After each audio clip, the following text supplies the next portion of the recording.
vamos a hacer prueba de hipótesis, ¿ya? La prueba de hipótesis significa que yo tengo una variable A que la quiero asociar, correlacionar, diferenciar, causalidad con una variable B. Eso es lo que quiero, ¿verdad?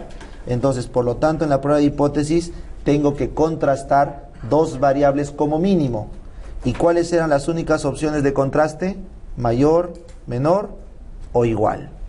Por lo tanto, el investigador, condiciones, el investigador, la conclusión que desea llegar como investigador se llama H1 o hipótesis alterna, ¿correcto? La hipótesis alterna o H1 es la que yo quiero probar. Por ejemplo, yo quiero probar que el asma, el grupo con asma, o de fumadores, perdón, es mayor en asma que el grupo de no fumadores. Yo quiero probar eso, A mayor a B, ¿correcto? Entonces los estadísticos, que son unos tigres, han dicho, muy bien, si tú quieres probar en tu mente que A es mayor a B, simplemente yo tengo que descartar que A sea menor o igual a B. Entonces el estadístico inventa la hipótesis nula o H0, en la que dice nula. ¿Por qué se llama nula? Porque no existe, es un fantasma, es una creación en la cabeza ¿de quién? De un matemático. Imagínate, ese matemático quizás no sabe ni lo que es el asma, no interesa, pero tú le has dicho, quiero probar que A es mayor a B. Entonces él inventa A menor o igual que B. Entonces el matemático dice, el grupo A es menor o igual al grupo B, punto, sin interesarle qué estás midiendo. Entonces lo que dice él es, si yo pruebo que la H0 es improbable, ¿quién es probable?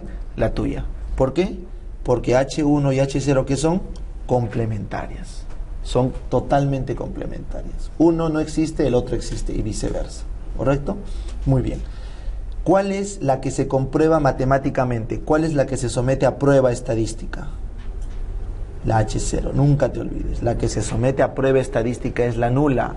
Nunca es la alterna, la nula. ¿Está bien? Ahí está. Y finalmente, esto es algo, un pequeño detalle, pero si les toca un profe tranquero en el examen, con todo el derecho los puede poner esta pregunta. La nula siempre debe contener la igualdad. Siempre. Nunca debe tener la negación. Así yo me acordaba. La nula es de las no diferencias. Nula de las no diferencias. ¿Ya? No puede haber diferencia. ¿Por qué? Salud. ¿Por qué? Porque tú, ¿qué haces con la nula? La rechazas o la aceptas, ¿verdad? La nula es rechazada o aceptada, ¿correcto? Perdón, rechazada o no rechazada. La nula, miren, eso es un error. Corrígete, frénate. La nula es rechazada o no rechazada. Jamás es aceptada. No es lo mismo. Es rechazada o no rechazada. Sino que la mente dice, rechazada o aceptada. No, no. Es una pregunta de examen, por ejemplo. Entonces, la nula puede ser rechazada o no rechazada. Si yo te pregunto, si tú rechazas, yo te pregunto, la desigualdad es una negación, ¿verdad? Si tú rechazas una negación o no rechazas una negación, epistemológicamente, en la lógica, perdón, entras en un problema lógico. Negar la negación genera problemas en la lógica. No sé si se acuerdan que teníamos lógica en el colegio, que P, sí, no, Q. Negar una negación estresa. Entonces los epistemólogos dicen, la nula que puede ser rechazada, nunca le pongas no, porque eso genera un problema. La mente puede claramente decir, no, ¿cuál es el problema? ¿No? Igual no. Entonces, ahí tú te das cuenta cuando te enseñan estadística, si es que ves los detalles, ¿no? Yo me acuerdo de un profe en la maestría que siempre lo chancaba. Doctor, ¿por qué pone ahí diferente si es la nula? ¿Pero cuál es el problema? Igual, seguro, le digo. No se arroche, ¿no? Porque esos son detalles chiquitos que se le puede pasar a cualquiera, ¿ya? Entonces, por eso, acá miren, la nula siempre va con la igualdad y la alterna va con la desigualdad. Entonces, ¿cómo se llama la curva cuando es igual, desigual? Dos colas, ¿no es cierto? En cambio, cuando es mayor, igual, menor, igual, ¿qué es? Una cola. Entonces, como dijimos, en la nula siempre va la igualdad. Entonces, si yo quiero decir que A es mayor a B, en la nula, ¿qué tiene que ir? A es menor, igual a B. Siempre va acá en la igualdad. La nula y en la alterna no va. Ese es un principio en la bioestadística. Esta es una cola Como estás probando que es mayor, te vas a la cola derecha. Como estás probando que es menor, te vas a la izquierda. ¿Está bien? Ahí está, cola derecha, cola izquierda. ¿Quién estás probando? La nula. No te olvides, siempre la nula. Muy bien, entonces esas son las curvas de la prueba hipótesis. De tal forma, chicos, que cuando un investigador somete a prueba, ¿a quién somete esa prueba? A la nula. Entonces, la tiras a una curva. ¿Esta es una curva de qué? ¿Esta es una distribución de qué? De probabilidades, ¿verdad? Es una curva de probabilidades. Puedes tener n curvas de probabilidades. Puedes tener la curva A, B, C, D, cualquier curva, chicos. Hasta ahorita hemos estudiado Gauss, Poisson, Bernoulli, pero hay n curvas de distribución de probabilidades. Entonces, cuando tú elijas una distribución de probabilidades, corres la fórmula y le encuentras acá. Encuentras el punto de rechazo. ¿Cuál es el punto de rechazo? Aquel punto que corresponda a ¿qué? A 5%. Habíamos dicho que en la medicina, en la bioestadística, aceptábamos como significancia o valor alfa. ¿Qué aceptábamos como valor alfa? Aquel que corresponda al 5% de la probabilidad. De tal forma que el resto de la curva, ¿a cuánto corresponde? Al 95%, que es la confianza. Es el mismo criterio. La única diferencia es que las curvas acá pueden cambiar. Entonces, tú cuando corres un estadístico P, una prueba, tú le vas a calcular a la nula, le calculas el P. Este P se llama estadístico de prueba. P de prueba. Es el estadístico de prueba. Es el cálculo de la probabilidad de ese estadístico. Si esta H0 calculada te sale un P mayor al punto del 5%, o sea, mayor acá, entonces ¿en qué zona cae? En esta zona que le llaman zona de no rechazo. En cambio, si cae acá, en esta zona, se le llama zona de rechazo. Esa es la diferencia. A ver, ¿recuerdan? Cuando calculamos un intervalo de confianza, ¿qué decíamos? El punto del 5% me decía que acá estaba el 95% de ¿qué? De encontrar el parámetro. Ese era el concepto. En cambio, cuando calculo un estadístico de prueba, cuando cae en el 95%, ¿cómo se interpreta? Que la probabilidad de que ese evento ocurra es de un 95%. Por lo tanto, ¿qué cosa está midiendo la nula? ¿Qué está midiendo? ¿Qué hipótesis? La contraria del investigador. Entonces, si la nula está cayendo en un área del 95%, entonces no la puedo rechazar, porque es casi 95% probable que exista, que ocurra. O sea, el fantasma que inventó el matemático es posible. Es posible. Por lo tanto, no lo puedo rechazar. Por ende, no puedo hacer nada con lo que el investigador quería. Sin embargo, si la hipótesis nula calculada del P es menor, ojo, menor, no puede ser menor igual, menor al 5%, menor acá al 5%, está por abajo, entonces, ¿qué significa? ¿Cómo se lee eso? Que cae en una zona de alta improbabilidad. Es improbable, al menos con un 5%. O sea, si cae en una zona de poca probabilidad, lo llamaremos zona de rechazo. ¿Qué quiere decir? Que el que ocurra ese fantasma que inventó el matemático es altamente improbable. ¿Cuán improbable? Menos del 5%. O sea, si lo que él inventó es improbable, la lógica que manda, que la alterna de donde vino es la probable. Entonces, al caer en la zona de rechazo la nula, caballero, ¿qué hay que hacer? Aceptar la alterna. Punto. Esa es la lógica. ¿Correcto? Entonces vienen acá, al caer en la zona de rechazo, rechazar la nula, cuando realmente era una mentira, era un fantasma que inventó, hemos hecho la acción correcta. La acción correcta fue rechazar a una nula que era un fantasma inventado por el matemático. ¿Perfecto? Muy bien.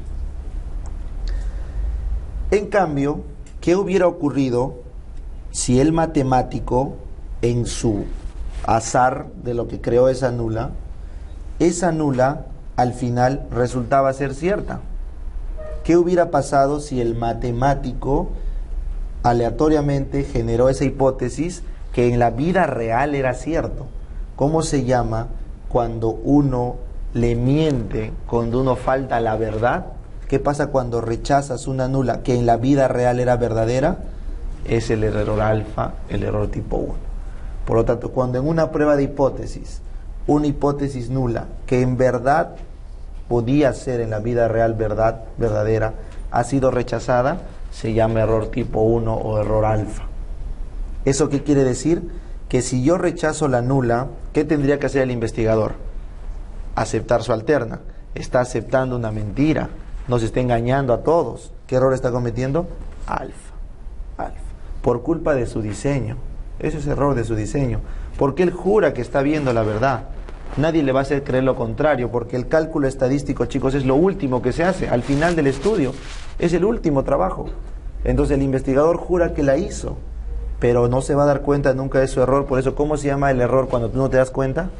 Sesgo. Estás sesgado. Este es el sesgo. Muy bien. Ahora seguimos con la otra opción. ¿Cuál será la otra opción? Que la nula cae en la zona de no rechazo. Simplemente, si cae en la zona de no rechazo, simplemente la nula no se rechaza. ¿Eso implica que se acepta? ¿No rechazar la nula implica aceptar la nula? No, porque siempre fue un fantasma. Tú no puedes aceptar a un fantasma. Fue creado, simplemente no lo rechazas. Entonces, en otro momento harás otro estudio para demostrar si la nula realmente existe o no. Ese es otro estudio. Pero en este estudio, la nula simplemente no se rechaza, ¿no? Por eso la gente cuando tiene pensamiento científico dice, ¿crees en los fantasmas? No sé, no lo he probado, no he hecho un estudio para demostrar que sí. Bueno, el hecho de que yo no encuentre evidencia no quiere decir que no existan, porque no he hecho un estudio para probar que no existen. Es lo mismo. El hecho de que yo no rechace una nula no quiere decir que la acepte, porque no he hecho un estudio para aceptarla, ¿verdad? Entonces ese es un pensamiento científico, aquel en el que la evidencia que tienes no te permite rechazarlo, simplemente lo dejas ahí, no puedes darlo por sentado. Entonces, cuando no se rechaza, cuando cae en zona de no rechazo, simplemente no se rechaza y ahí terminó el estudio. No se acepta la nula, tampoco se rechaza la alterna, cuidado que piensen eso. Entonces, cuando no rechazas la nula y en verdad era verdadera, o sea, tú no rechazas una verdad, entonces has hecho lo correcto. Si en verdad la nula era correcto y ha caído en una zona de no rechazo, está bien, pues se equivocó el investigador, estaba investigando otra cosa. Y tú como estadístico lo salvaste. Porque tú al no rechazar una nula, ¿qué va a pasar con el investigador? No va a aceptar su alterna. Por lo tanto, hemos hecho lo correcto, no le hemos faltado a la verdad. Entonces, simplemente el investigador dice, pucha, no me salió mi estudio. Sí, pues está mal. Entonces, acá, en esta acción de no rechazar una verdad, es la acción correcta. Sin embargo, acá viene el otro escenario. ¿Qué pasa si el investigador tenía razón? El investigador tenía razón, tú debías rechazar esa nula, era falsa, ese fantasma inventado era falso, tú debías rechazarlo. El investigador estaba en lo cierto y tú, matemático Monse, no rechazas la nula. Él te hace un diseño alucinante y cuando le corres el estadístico, no lo rechazas. Entonces, ¿qué error estás cometiendo ahí como estadístico? El error tipo 2, el error tipo beta. ¿Qué pasa? Se te está pasando por la cara una verdad. Se te está pasando la investigación, porque no estás rechazando una falsa. Pero yo te pregunto, ¿tu trabajo, tu diseño, tu muestreo, podrá cambiar la realidad? ¿Tú con tu muestra podrás hacer que la mentira se oculte? No. Entonces, ¿qué es lo único que le está faltando a tu trabajo? ¿Cuál es el error beta? ¿Recuerdan el concepto? ¿Qué error era? Aleatorio, estadístico. O sea, simplemente en ese penal que pateaste, lo tiraste al aire. Messi tira penales al aire. ¿Qué vas a hacer? Es un error aleatorio. O sea, si Messi falla, cualquiera puede fallar. Entonces, igual, si un estadístico falla en un beta, no hay problema. Lo único que tiene que hacer, ¿qué es? Aumentar la muestra para encontrar la verdad. Dale un segundo penal a Messi, no lo va a fallar. pero ya falló pues uno. Dale el segundo, no lo va a fallar. Entonces igual, súbele la muestra, no lo va a fallar. Entonces, para no cometer este error, tengo que asegurarme desde un inicio que he tomado la muestra correcta, pues. Entonces, ¿de qué dependía la muestra, chicos? ¿Recuerdan? De las fórmulas, ¿no es cierto? Variabilidad, significancia o confianza y del margen de error. Entonces, si yo realmente he tomado bien mi muestra, no debería cometer error tipo 2, ¿correcto? Entonces, la mayoría de estudios requieren muestras grandes. Por eso los estudios en medicina que pesan son de tipo multicéntricos, varios pacientes, varios sitios, porque requieres muestras grandes, la mayoría. Entonces, eso es para no cometer error tipo 2. O sea, yo te pregunto, ¿cuál de los dos errores se puede prevenir? ¿El 2 o el 1? El 2. Este se puede prevenir desde un inicio porque se puede calcular matemáticamente. Entonces, ¿cómo se llama cuando un estudio tiene alta chance de no cometer error tipo 2? ¿Cómo se llama el estudio? Potente. Un estudio es altamente potente cuando tiene una chance baja de cometer un error tipo 2. Eso es un estudio potente. En cambio, el error tipo 1, ¿de qué depende? Del investigador, de su habilidad de diseño. Por lo tanto, el error tipo 1 no se puede prevenir. Simplemente se tiene que armar y entender caso por caso. Cada estudio, cada diseño tiene dentro de sí el error tipo 1. Ponte que Messi quiere fallar ese penal. Ponte, le han pagado para que falle. Nadie sabe y lo tira al aire. ¿Tú puedes controlar eso? No puedes. Entonces el sesgo del investigador, su error innato es el error tipo 1 que no se puede controlar. Depende de él, cuán bien haga su trabajo. ¿Está bien? En cambio el error tipo 2 sí se puede controlar. Recuerden con ese ejemplo. ¿Ya? Entonces, esos son los pasos de errores. Para fines de mnemotecnia hay dos, para que nunca se confundan. Tengo la del WhatsApp y la del juez, ¿no es cierto? La del juez es, ¿qué pasa si un juez a una verdad que te está diciendo tu acusado, tú no la rechazas? Has hecho lo correcto, le has creído a un acusado que era inocente. Pero si una verdad que te está diciendo el acusado, tú la rechazas y lo metes preso a un inocente, ¿qué error es ese? Alfa 1, sesgo. Has metido preso a alguien que te estaba diciendo la verdad. En cambio, al revés, si te está mintiendo, es un delincuente, y tú no lo rechazas, le crees, crees a un delincuente, no hay problema, es un error tipo 2, beta, porque la presunción de inocencia va por encima. ¿Qué te faltará para meterlo preso? Más pruebas, más muestra. Cuando te traigan el video de la grabación, las huellas digitales, ya, compadre, estás adentro, ¿no es cierto? Entonces, más muestra, menos error tipo 2. ¿Ya? ¿No te gusta el WhatsApp? Tú te encuentras a tu flaco o tu flaca en su WhatsApp una conversa, si recontra maleada, 3 de la mañana, amor, ¿me vas a venir a recoger? Claro, mami, ya estoy yendo. Un miércoles, ¿tú qué te manda a creer? Me está engañando, es tu idea, me está engañando el maldito o la maldita. Entonces tú agarras y dices, oye, ¿por qué me engañas? ¿Por qué en tu WhatsApp hay un papi, me vas a venir a recoger 3 de la mañana de un número que no grabas? Y sí, mami, ya estoy yendo. Te dice, pero amor, era mi mamá. Se quedó sin batería, le pidió prestado el teléfono a una amiga y estaba por ahí si el carro se malogró. Papi me dice, pues soy su hijo, y a mami estoy yendo, porque ya habíamos hablado por teléfono antes. ¿Le vas a creer?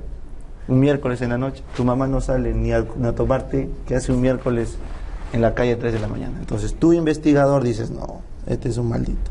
Entonces rechazas su verdad. ¿Qué pasa si está en lo correcto? ¿Qué pasa si verdad se levantó, fue a recoger a su mamá, la trajo a casa?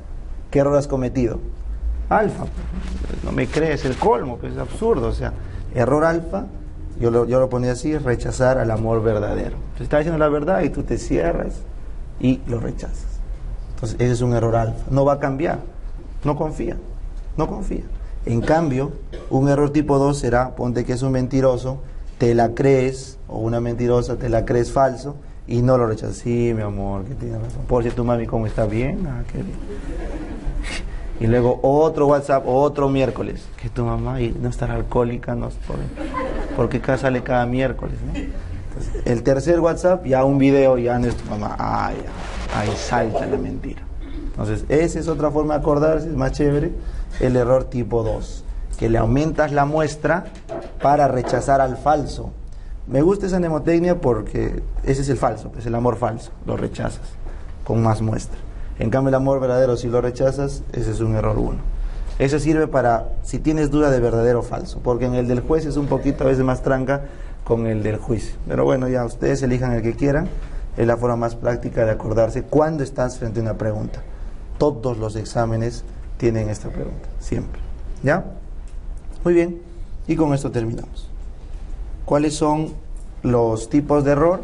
El error tipo 1 que ya les dije, rechazar una nula cuando era verdadera, y la probabilidad de cometer este error al tomar una decisión, ¿cómo se denominaba? ¿Recuerdan?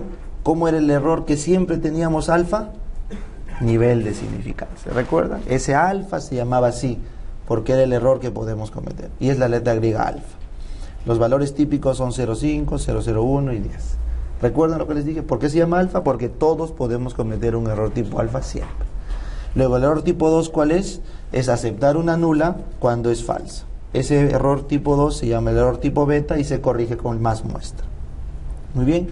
Y para concluir, pregunta del residentado 3 veces ha venido históricamente, 2 residentados y un ENAM. ¿Cuáles son los pasos que debes hacer para una prueba de hipótesis? Primero, ¿qué se hace? Identificas tus variables, A y B, tus variables. Luego formulas tu hipótesis, la nula, la que tú quieres, la alterna que tú quieres, y la nula del fantasma del estadístico. Siempre la igualdad, no lo olvides en la nula. Luego fijas el nivel de significancia. ¿Cuánto te quieres equivocar? 5%, 1%, tú lo fijas. Una vez que lo fijas, ¿qué haces? Seleccionas la prueba estadística. Acá paramos. ¿Cómo selecciono la prueba? ¿Cuántas pruebas hay? ¿Cuántas pruebas había? Un montón, ¿no? ¿De qué dependían las pruebas? De la variable.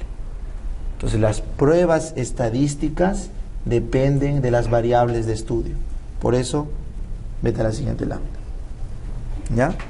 Estos son los test estadísticos. Nunca te olvides. Ahí está, mira, herramientas, mira. Alicate, destornillador, martillo. Son herramientas. Ninguno es mejor ni peor que el otro. Ninguno vale más o menos. Un martillo cuando hay que clavar. Un alicate cuando hay que cortar. Se acabó. Entonces, cuando tú tengas, acá está, esta es una super tabla, esta es una tabla resumida. La que está acá a colores es la que viene en los exámenes, y esta es la super larga para que tengas todo el espectro. Entonces, cuando yo tengo acá, miren, variables. Cuando es una variable independiente, ¿qué quiere decir? Grupo A, grupo B, independiente. ¿Qué es una variable dependiente? Cuando tengo grupo A, hago una intervención, grupo A'. Se llama A al inicio, A' después de la intervención, pero es un grupo diferente, es un grupo, el mismo, perdón, eso es dependiente. Entonces tú te preguntas, ¿cuál es el tipo de variable? Él es cualitativo. Si es cualitativo, quali con quali, tipos de variables quali con quali, entonces tú te preguntas, ya sea dicotómica o de más de 2 categorías, se prefiere usar chi cuadrado. Para las variables cualitativas, cuando enfrentas 2 qualis o una quali con varias qualis, se prefiere chi cuadrado. Y cuando la muestra es pequeña, se ajusta con el test de Fisher. Eso no te van a preguntar, pero así se calcula. Entonces, si tú tienes acá, en este caso, mira, chi cuadrado para valores binarios, ¿ya? Comparar dos grupos binarios, chi cuadrado. Ahí está. Y el test exacto de Fisher es cuando la muestra es pequeña. Como te digo, este cuadro a la izquierda es el resumen de la derecha. Luego ven de acá. No, doctor, tengo una quali L con una quanti numérica. Este es quali quanti. Cuando tienes quali quanti depende de la quali. Si la quali es de 2 valores nada más, dicotómica, se usa T de student si es que es paramétrica, y se usa Wilcoxon o Judeman-Winey si eras no paramétrica. ¿Recuerdan cuáles eran los criterios para que sea paramétrica el T de student? ¿Qué pedía T? ¿Qué pedía Gosset? Que sea normal. Te pedía que sea normal. Correcto. Por lo tanto, si no es normal, Wilcoxon-Mann-Winey. ¿Está bien? Wilcoxon-Mann-Winey. Muy bien. No importa que sea mayor o menor a 30. La cosa es que sea normal. Luego venimos acá. No, doctor, es más de 2 categorías. No puedo usar T, porque T de student tiene 2 colas nomás. 2 categorías. El T es una colita, pero entonces, caballero, hay que usar ANOVA. test de ANOVA. Y si no es paramétrica, porque ANOVA también te pide que venga normal, ANOVA te pide normalidad, si no puedes, su no paramétrica es Kruskal-Wallis. Entonces buscamos acá, mira, valores continuos, o sea, cuantitativos, comparamos dos grupos independientes, ANOVA de una vía. Y si comparamos dos grupos relacionados, el que está acá abajo, ANOVA de dos vías. ¿Ya? ANOVA de dos vías. Entonces, en este caso, acá en mi resumen ya no lo he puesto, porque la única vez que vino ANOVA fue ANOVA de una vía. O sea, de dos grupos independientes acá. Están arriba, independientes. Y finalmente, no doctor, son dos cuantis, pura cuanti. Si es pura cuanti, el test es correlación o regresión. Correlación lineal de Pearson y la regresión lineal. Vamos a buscar. Ahí está. Asociación entre dos variables, las dos son continuas. Pearson. Correlación de Pearson. ¿Correcto? Pearson. Pero si te dicen paramétrica, o sea que es normal la curva. Pero doctor, si me dicen que no es paramétrica, ¿cuál es la no paramétrica de Pearson? El Rode-Spearman. El Rode-Spearman es cuando es no paramétrica. En este caso les han puesto acá el Rode-Spearman porque lo han puesto con valores ordinales, o sea, no le han puesto con cuantis. Ordinal es un valor cualitativo, ¿ya? Por eso lo han puesto ahí, la no paramétrica. Pero también se usa Rode-Spearman cuando es una cuanti, pero no normal. Muy bien. Luego, doctor, si son variables dependientes, ¿cuáles? Ojo, en una dependiente no puedes usar chi cuadrado, usas McNemar. Acá está. Miren McNemar acá en mi tabla, binario, pero de grupos relacionados o dependientes. McNemar, ¿ya? Muy bien. Y finalmente, si es quali con quanti, pero dependiente, tienes el famoso T-de-Student apareado. El T-de-Student acá de muestras apareadas o dependientes, porque arriba tienes el T-de-Student de pruebas independientes, ahí está. Y tienes el ANOVA apareado, que vendría a ser en este caso el ANOVA de ¿qué? De dos vías, el ANOVA de dos vías, ahí está. Doctor, y si no tengo T-de-Student, la única opción del T-de-Student cuando es dependiente, mira, es Wilcoxon. En cambio arriba, el T-de-Student cuando es independiente es Mann-Whitney o también Wilcoxon, ¿ya? Entonces, si te preguntaran, cuando es independiente, pregunta de Nama, Mann-Whitney. Cuando es dependiente, esta todavía nunca vino, Wilcoxon. Por eso acá en el resumen está Wilcoxon, ¿ya? Y el ANOVA apareado es Friedman. El ANOVA no paramétrico es Friedman. Ahí está. Muy bien. Hemos hablado Kruskal-Wallis. Hemos hablado ANOVA una vía, ya está. ¿Ven? ¿Cuál nos está faltando hablar? Regresión. Ojo, la regresión que ves acá es cuando buscas predecir una variable. Por eso está acá. Predecir una variable, regresión lineal, regresión no lineal simple o regresión múltiple. Son las tres regresiones, ¿ya? La regresión no paramétrica de Sen-Adichie es una prueba muy rara. Lo que se busca es una regresión lineal, no lineal simple o múltiple, cuando quieres predecir variables. La regresión logística se llama cuando hay varios valores asociados, ¿ya? Entonces, y para supervivencia, pregunta de examen, la regresión de Cox. Entonces, acá sí vamos a hacer una pequeña observación. A ver. ¿Qué cosa es asociación de dos variables cuantis continuas? Pearson. Entonces, así es Pearson, miren. Yo tengo X acá, tengo Y acá. Entonces, si yo digo, para un valor de X, un valor de Y. Un valor de X, un valor de Y. Entonces, miren este gráfico. Tiene pinta de que a mayor X, mayor Y, tiene pinta, ¿no? O sea, esta es una curva que tiene una correlación de Pearson. ¿Cuánto es el máximo de correlación de Pearson? 100%, una línea perfecta. ¿Ya? Eso. En cambio te voy a dibujar con otro colorcito. Ponte de azul. Mira esta línea. ¿Tiene pinta de asociarse? Más o menos, ¿no? Parece que está yendo, parece. O sea, puede tener un Pearson, ponte del 10%. ¿Ven? Entonces, ¿el Pearson para qué sirve? Para ver si dos valores se asocian entre sí a medida que avanza uno, avanza el otro. Eso ve Pearson. Entonces, cuando yo les puse sus notas de los pretest con los simulacros A, ¿vieron cómo era el Pearson? Casi 1. Tu nota del pretest correlaciona muy bien con tu simulacro A. Eso es bueno, ¿no es cierto? Esa es una correlación. O sea, con eso yo puedo concluir que como te va en tus pretest, bien, mal, medio, te puede ir en tu simulacro A, bien, mal, medio. ¿No es cierto? Cuando correlaciono salud pública con la nota final de examen, salud pública correlaciona bien con la nota de examen. Así. Ginecoste pediatría correlaciona bien con aprobar, no aprobar. Entonces, esos datitos me sirven para decir tal dato correlaciona con tal otra variable. Pero si tú me preguntas, doctor, ¿y cuánto influye mi pretest en mi nota? Eso sí no sé. Eso es otra cosa. Cuando tú preguntas influencia, ¿cómo se llama eso? Predicción. ¿La predicción qué es? La regresión. Eso ya es más tranca. Entonces, la regresión logística, ¿qué dice? Es así. Regresión vamos a hacer una lineal nada más, ¿ya? Porque la simple es no lineal con una variable, la múltiple son varias variables y la logística es con qualis, así que esto ya es tranquilo. Entonces, vamos a hacer la lineal solamente que nos han venido. Una vez ha venido el residentado. Tengo la X y tengo la Y, ¿correcto? Entonces yo digo, mira esta curva, curva A, y mira esta curva, curva B. Yo te pregunto, ¿cuánto es la correlación de Pearson en ambas?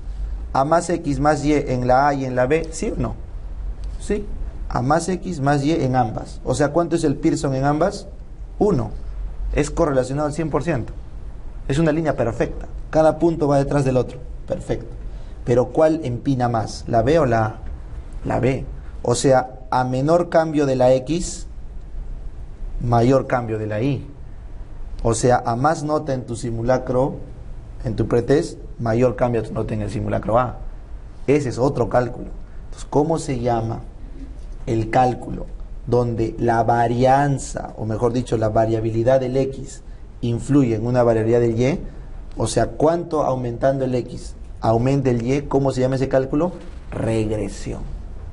Se llama regresión lineal si se cumple una línea, regresión no lineal si no hay la ecuación lineal de la matemática, y simple porque es una variable, y regresión múltiple porque es varias variables. Ejemplo, ¿tú crees que tu nota del simulacro B no dependa de ginecoste, pediatría, sí o no? Entonces, ¿qué tipo de regresión tendría que calcular ahí si yo te quiero decir cuánto de tus notas en estos capítulos influyen en tu simulacro B? ¿Qué regresión será? Múltiple, de múltiples variables. Regresión con pediatría, regresiono con gineco, regresiono con salud pública, y te saco una curva. Y te digo, por cada punto que tú subas en pediatría, subes en tu simulacro medio punto. Por cada punto que subas en salud pública, subes en tu simulacro punto y medio. Es una regresión múltiple de varias variables, ¿correcto? Eso es. Porque estoy dándote números, variables. En cambio, cuando yo solo te digo, tu nota de salud pública va con tu nota de simulacro, está asociado. ¿Eso qué es? Correlación de Pearson. Es la diferencia, ¿ya? Por eso, este cálculo es más tranca, ¿ya? Este sí es más difícil de hacer, porque eso implicaría tener que medir cómo están avanzando en su nota de salud pública y ver eso cómo está haciendo avanzar su nota del simulacro. Ya eso ya es más data, pues, ¿no? Es más tranca. Entonces, esa es la única pregunta que vino de correlación. Y un examen vino en el que hay un tipo de correlación o regresión, mejor dicho, regresión, no correlación, regresión para la supervivencia, que es la regresión de Cox, para ver cuánto más vive un paciente en función de una variable y predecir variables. Pero cuando tú quieres predecir regresión de Cox, pero cuando quieres simplemente comparar dos grupos para supervivencia, es long rank test. Ya, esta es pregunta tranca, es de maestría, pero por si acaso. Y si solamente quieres describir de un grupo sin compararlo con otro, esa es la curva de Kaplan-Meier. ¿Se acuerdan que les dije la vez pasada? La curva de Kaplan-Meier de mortalidad es solo cuando es de un grupito, ¿no? Curva de Kaplan-Meier. Si tú quieres comparar con dos grupos, long rank test.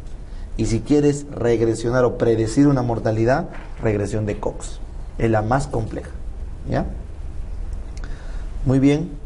¿Qué más les pueden preguntar acá? Nunca te olvides, cuando quieres comparar un solo valor, ¿se acuerdan? Eso era intervalo de confianza, ¿verdad? ¿Qué se usaba en intervalo?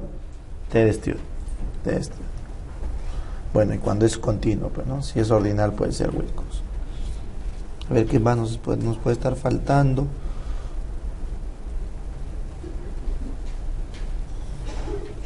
No, eso es todo, ¿ya? Hay un coeficiente no de chi cuadrado, sino de contingencia. Hay un coeficiente de contingencia de Carl que se usa para ver la diferenciación. Eso vamos a ver. Hay una pregunta que vino en un ENAM del coeficiente de contingencia, que se usa no para ver asociación, sino dispersión de dos variables cualis. ¿Ya? Pero ese es un dato aislado. Con eso, chicos, entonces hemos terminado de explicar ¿qué? Las herramientas. Esta es la parte más tediosa, porque es memoria. Ahí no hay mnemotecnia, nada. Esa es memoria pura. Por eso te dejo esas dos tablas para que lo memorices hasta el examen. Pero es la pregunta más difícil que puede venir. Porque mira, te pongo una pregunta. Voy a hacer un estudio de obesidad. Un grupo de obesos, les mido su peso en kilos. Les intervengo, les hago una dieta y a esos mismos obesos les vuelvo a medir su peso en kilos. El peso es una distribución normal y la muestra es más de 30. Yo quiero comparar el grupo de obesos antes y después de la intervención en cuanto a la media de sus pesos. ¿Qué tipo de test debo usar? Primera pregunta. ¿La variable es independiente o dependiente? Dependiente, porque es obeso al inicio, obeso al final. Dependiente. Segunda pregunta. ¿Qué estoy evaluando en los tipos de variables? Estoy evaluando obeso sí, o sea, el obeso al inicio, perdón, es una sola, su media. Media al inicio, media al final. O sea, solamente estoy evaluando una sola. Cuando es una variable, ¿qué se utilizaba? T. Una. Entonces, ahí muere, uso T. ¿Correcto? T de estudio. Pero no, en mi estudio no voy a comparar la media, sino voy a comparar un grupo de obesos, un grupo de no obesos, obeso sí, obeso no, y voy a arrancar una dieta. Y voy a ver el resultado, bajan de peso, baja de peso el otro. Entonces ahí yo tengo dos pruebas, dos muestras, obeso sí, obeso no. Ese es quali. Si voy a medir los pesos, ¿eso qué es? Quanti. Peso, quali, obeso sí, obeso no, vamos a poner, peso sería absurdo, es que es absurdo, es obeso. Ponle infarto. Obeso sí, obeso no, y no, presión, porque infarto no va a ser cuánto. Obeso sí, obeso no, presión arterial en números. Ahora sí. Obeso sí, obeso no. ¿Qué variable es? Quali. Presión arterial en números. ¿Eso qué es? Quanti.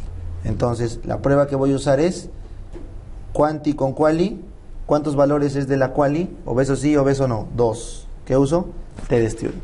Pero aguanta. ¿Eran grupos independientes? Sí. Era un grupo de obesos y un grupo de no obesos. Punto. No es el mismo grupo. Ya. Entonces uso T de student para muestras independientes. No, doctor. Yo lo voy a clasificar en obesidad leve, moderada, severa. Leve, moderada, severa. Con presión arterial. Para más de 30 sujetos de una distribución normal. ¿Qué hago?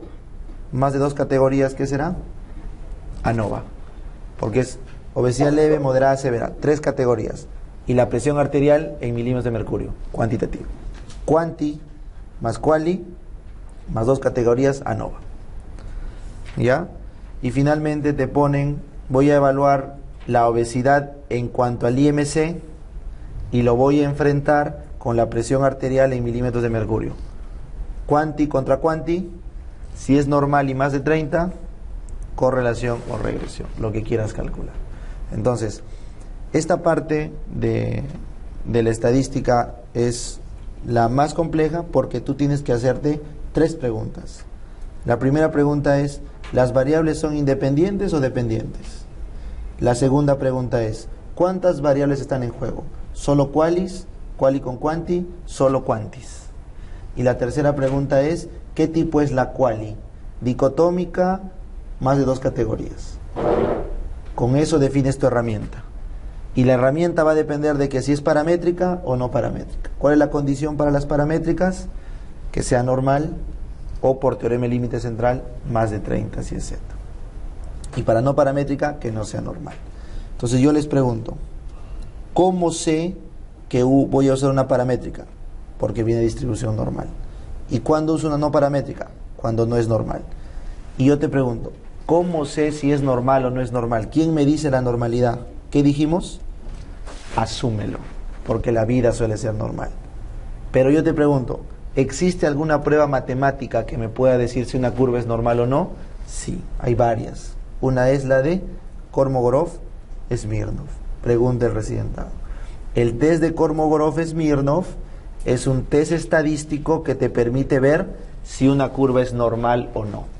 Por ejemplo, cuando les corrí el Kolmogorov a sus notas de simulacro A, cumple la normalidad.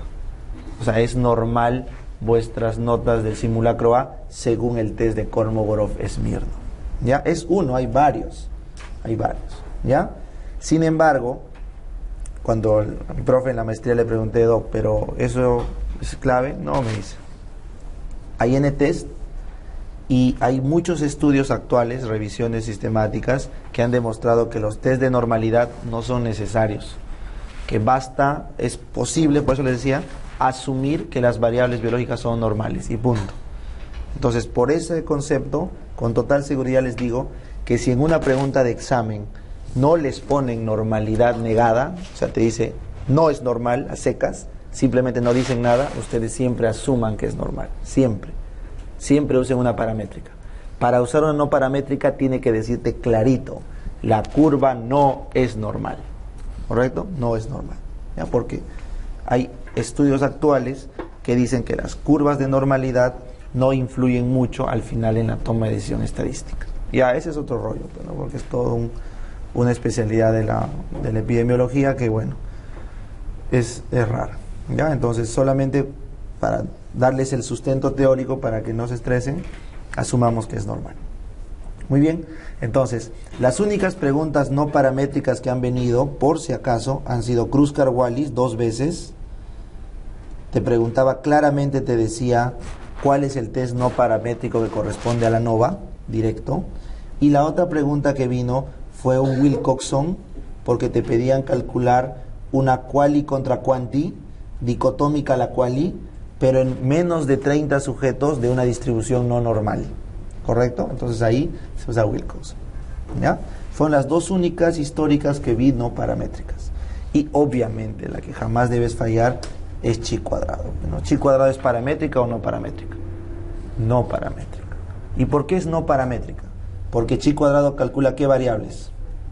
¿Cuáles? ¿Se acuerdan la clase anterior?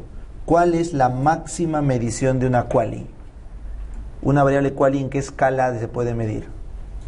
Nominal o ordinal, no tiene más. Entonces, como solo tiene estas dos escalas de medición, nunca es cuantitativa, entonces nunca se puede calcular un parámetro. Como es una variable de cualidad, jamás se puede calcular un parámetro. ¿Ya? No se puede. Por eso es la de menos peso. La de menos peso. ¿Ya? Muy bien, chicos, entonces espero que esto les haya servido. Ahora sí regresamos y terminamos la clase. Una vez que has elegido tu prueba estadística, ya la elegiste, ¿qué tienes que hacer? Formular tu regla de decisión. ¿Cuál es la regla de decisión? ¿Qué dice? Si el P sale menos de 5%, ¿qué hago? Rechazo. Si el P sale menos de 5%, rechazo.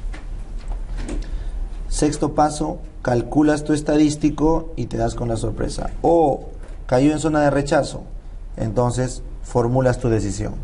Rechazo la nula y por ende acepto la alterna, una opción. ¿Y la otra opción cuál será? No rechazas la nula y, como siempre les digo, te retiras lentamente. Así te acuerdas. No rechazas la nula y te retiras. Se acabó el estudio, no hay más.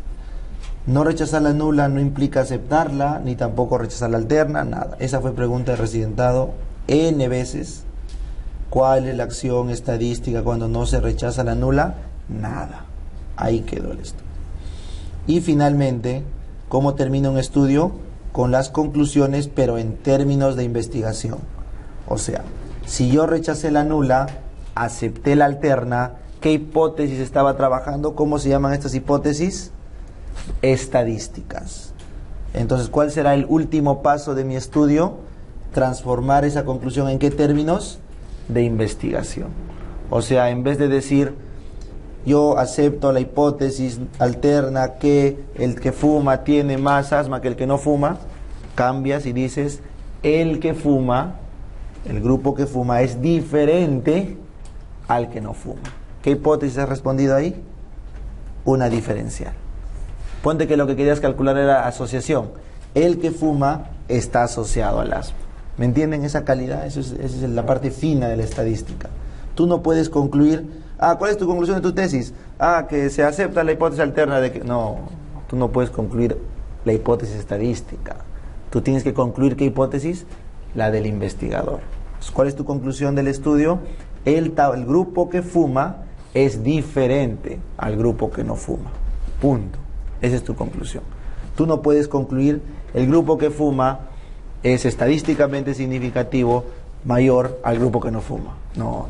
Entonces, por eso el paso 8 es expresar tu conclusión en términos de investigación, más no en términos estadísticos. ¿Dónde murió la estadística? Cuando rechazabas la nula y aceptabas tu alterna. Ahí murió. O sea, ¿qué criterio de Hill cumpliste en el paso 7? La fuerza de asociación. Eso no implica que te falte analizar los otros 8 criterios para poder hablar de causa.